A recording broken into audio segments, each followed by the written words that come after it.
Hai semua, jumpa lagi Wulan Kitchen dengan aneka resep simple namun dijamin lezat.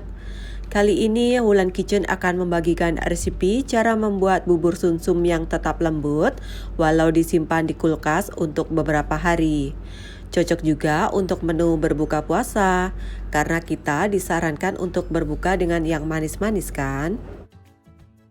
Untuk bubur sumsumnya atau lasim disebut jenang putih kalau di Jawa, saya memakai 75 gram tepung beras, 25 gram tepung maizena, 1 kotak santan instan, bisa memakai 1 butir kelapa yang diperas, sejumput garam untuk menambah rasa gurih.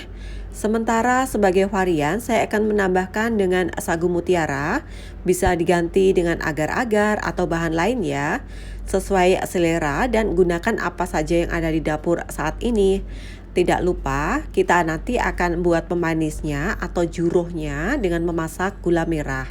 Tetapi saya di sini mau praktis memakai gula merah yang sudah dicairkan, beberapa lembar daun pandan, serta air 250 ml untuk melarutkan bubur sumsumnya. Pertama, kita rebus sagu mutiaranya. Kalau air sudah mendidih, masukkan sagu mutiara dan tunggu beberapa menit. Memanglah sedikit lama ya merebus sagu mutiara ini. Tipsnya, selalu masukkan sagu mutiara ke dalam air yang sudah mendidih agar didapatkan butiran mutiara yang cantik dan lembut. Sekali-kali bolehlah diaduk.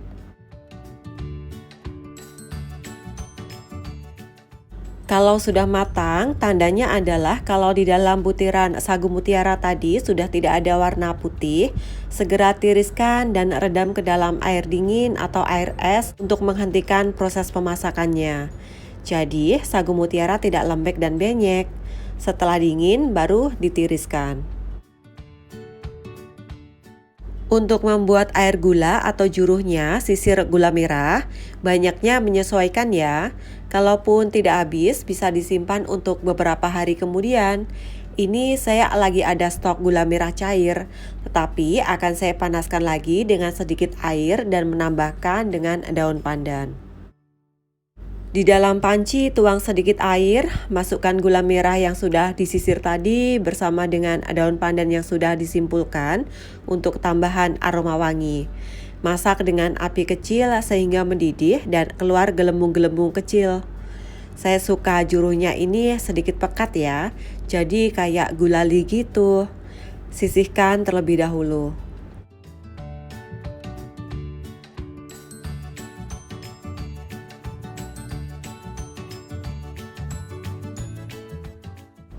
Di dalam sebuah wadah atau mangkuk besar, masukkan tepung beras, tepung maizena, sejumput garam, dan juga separuh dari santan kotak. Sementara separuhnya lagi akan kita pakai untuk kuah bubur sumsumnya nanti. Tambahkan air dan aduk sehingga adonan tercampur rata.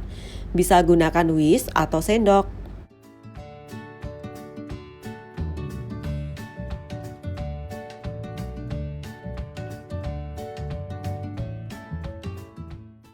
Kemudian kita saring terlebih dahulu adonan tepung beras dan maizenanya tadi, karena dikhawatiri ada tepung yang tidak tercampur.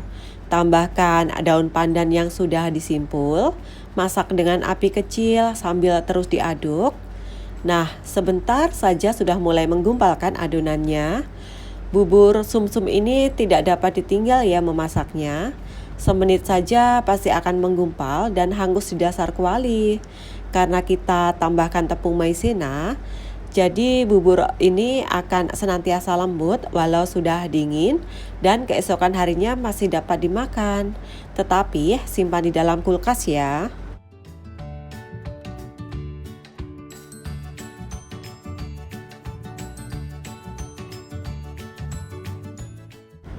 Teksturnya sangat lembut dan tidak ada gerindil sama sekali.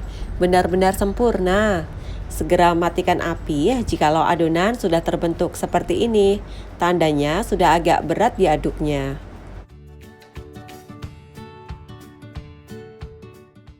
Ini adalah juruh gula merah dan sagu mutiara yang sudah ditiriskan tadi. Cantik kan? Sementara santan saya tuang dari santan kotak separuhnya tadi ya. Santan kotak ini sudah ready to serve atau siap saji. Jadi tidak usah dimasak lagi. Bisa ditambahkan dengan sedikit air matang kalau terlalu kekentalan. Kemudian siapkan gelas atau mangkok saji. Masukkan terlebih dahulu bubur sumsumnya. Bisa dalam keadaan hangat atau sudah dingin ya. Sesuai selera aja. Tambahkan sagu mutiaranya. Lalu tuang santan yang sudah ditambah dengan air matang. Saya tuangnya agak banyak sedikit. Kemudian tambah dengan lelehan air gula merah atau juruhnya. Sesuai selera ya, mau manis atau sedang. Gulanya ini teksturnya agak kental, jadi jangan berlebihan menuangnya. Rasakan dulu, kalau kurang manis baru ditambah lagi nanti. Hias dengan daun pandan agar lebih menggugah selera.